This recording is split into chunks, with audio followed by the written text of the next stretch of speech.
তীব্র শীত আর ঘন কুয়াশায় ইরি বড় বীজতলার ব্যাপক ক্ষতির আশঙ্কায় কুড়িগ্রামের কৃষকরা। কনকনে ঠান্ডায় একদিকে বীজ অঙ্কুরিত হচ্ছে না, আবার কিছু অঙ্কুরিত হলেও যাচ্ছে পচে। নানা উপায়ে বীজতলা বাঁচানোর চেষ্টা করেও ফল পাচ্ছে না কৃষকরা।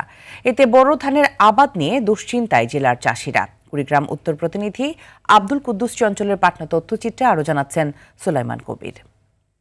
শিয়া বাটার ও ভিটামিন ই সমৃদ্ধ লিলি বিউটি সোপ, তারুণ্যময় উজ্জ্বল ত্বকের জন্য। রিমার্ক। কুড়িগ্রামে আর কয়েকদিন পরেই শুরু হবে ইরি বোরোর চারা রোপণের কাজ। ইতোমধ্যে জমি তৈরির কাজ শুরু করেছেন চাষিরা। তবে জেলা জুড়ে চলমান তীব্র ঠান্ডা আর কুয়াশা কৃষকদের মাথা ব্যথার কারণ হয়ে দাঁড়িয়েছে।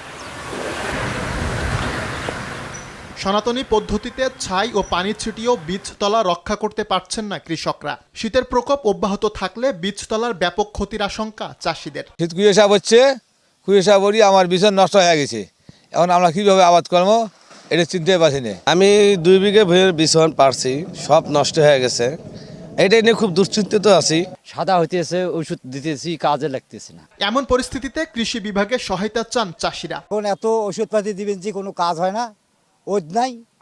আরও যদি এই শীত যদি 1 সপ্তাহ থাকে তা আরও বিছন নষ্ট হয়ে যাবে। এই বেসনগুলো আর সাদা হয়ে যেতেছে এবং মরে যেতেছে এবং খাড হইতেছে। এর কি পদ্ধতি আছে বড় করার জন্য আমরা সরকারকে বলি, এর পদ্ধতি আমাদেরকে দেখ। বৈরী আবহাওয়া ও ঠান্ডার হাত থেকে বীজতলা বাঁচাতে বিশেষ কিছু কৌশল জানালেন এই কৃষি কর্মকর্তা। কৃষকরা এই প্রচণ্ড শীতের মধ্যে তারা বীজতলায় 1 থেকে 2 ইঞ্চি পানিটা ধরে রাখে এবং সারা রাত ধরে পানিটা ধরে রাখে। দিনের বেলা সেই পানিটা পরিবর্তন করে আবার সেখানে পানিটা যাতে প্রবেশ করায়। বীজের যে আগায় যে কুয়াশাটা জমে সেটা যদি পরের দিন সকালবেলা যদি রশি দিয়ে টেনে একটু কুয়াশাটা ঝেড়ে ফেলে সেক্ষেত্রে অনেকটা উপকার হবে। কুড়িগ্রামে চলতি বোরো মৌসুমে 1310 হেক্টর জমিতে বোরো বীজতলা তৈরি করেছেন চাষিরা।